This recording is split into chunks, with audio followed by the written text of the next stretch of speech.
Here's Harry Kane. Kane goes for what a goal from Harry Kane!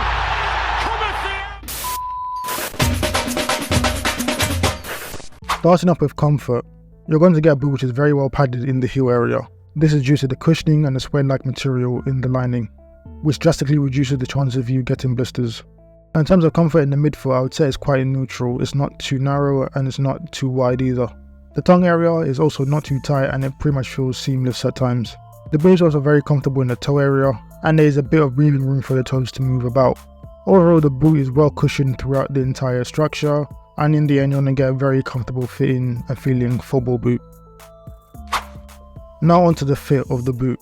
When it comes to sizing, I'm wearing my usual 9.5 UK and these boots definitely run true to size. Now these boots are quite neutral fitting, so I feel they'll fit all foot types, so whether you have narrow feet or you have wide feet, these boots will be okay for you to wear.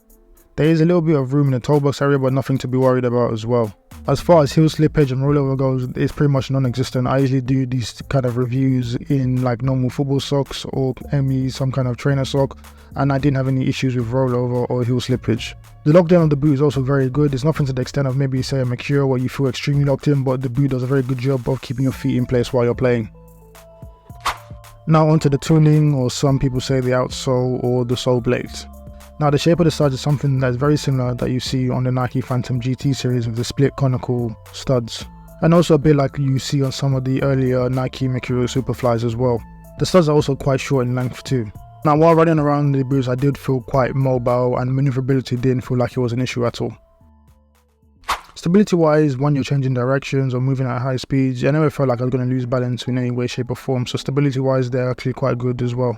Now in terms of responsiveness, I felt like the boot, because of the lockdown of the boot being generally good, the responsiveness does help, so I felt like the boot was working with me rather than against me with some cases that you don't get with some boots. Traction wise, I feel like the grip from the boot to the ground was to a decent level. I wouldn't say it's anything crazy like you want to get on a speed, but it does offer a good amount of traction. I felt it wasn't too aggressive and it wasn't too, loose as well. Blood pressure pretty much non-existent, so no worries there.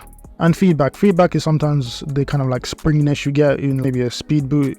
Feedback is probably one of the more prominent things, but this one you get a decent amount of feedback. I wouldn't say it's anything too crazy. It's definitely of the same kind of sharpness as I would say with the Nike Phantom GT series, but it's nothing too strong like a speed boot, for example. Now when it comes to feel for the ball, I mainly look at the performance of the upper, basically any interaction with the ball at my feet, so dribbling, shooting, passing, etc. Now like I said several times throughout this video, and if you've watched any other reviews about this boot reminds me a lot of the Nike Phantom GT series, and the upper is no exception. Now just because of the materials of the boot, so this kind of like silicone upper on top of the kind of knitted material, you're not going to get barefoot feel, but when it comes to grip, you're going to get a ton of grip. So I'm not someone with a great shooting ability, but when striking the ball in these, you feel a very, very true connection, as if like the ball almost momentarily stuck to your foot while you're striking. And again, because of the construction materials of the boot, you're not going to necessarily get a cushion feel or cushion touch, but that's not something to be too worried about. It kind of just, like I said, it kind of depends on the materials that the boot is made from, and in this case you're not really supposed to get that. Again, because of the amount of grip you're getting on the ball while you're dribbling, passing, you're going to get a very responsive upper in my opinion, and it's one of the most responsive uppers I've used in a quite long time. Like I said before, it's pretty much identical to the kind of upper that you'd get on the Nike Phantom GT, and it performs just as well. Now even though it doesn't provide a barefoot feel or a cushion touch, I would say in terms of feel for the ball, these boots still perform fantastically just from the amount of grip you get on the ball while you're dribbling, passing, shooting, etc. And it's all to do with the texturing of the upper.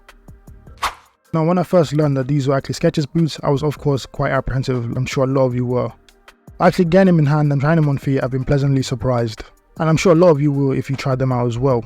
And in terms of performance, you want to get a boot that it performs as well as just as some of the boots that are provided by big brands, so your Nikes, Adidas, Pumas of the world. This boot just sits right up there with them. And the best compliment I can give this boot is that you're going to get a much more comfortable version of the Nike Phantom GT2 series. So if you're a fan of the Nike Phantom GT and you want a more comfortable version of the boot, I would say go for these.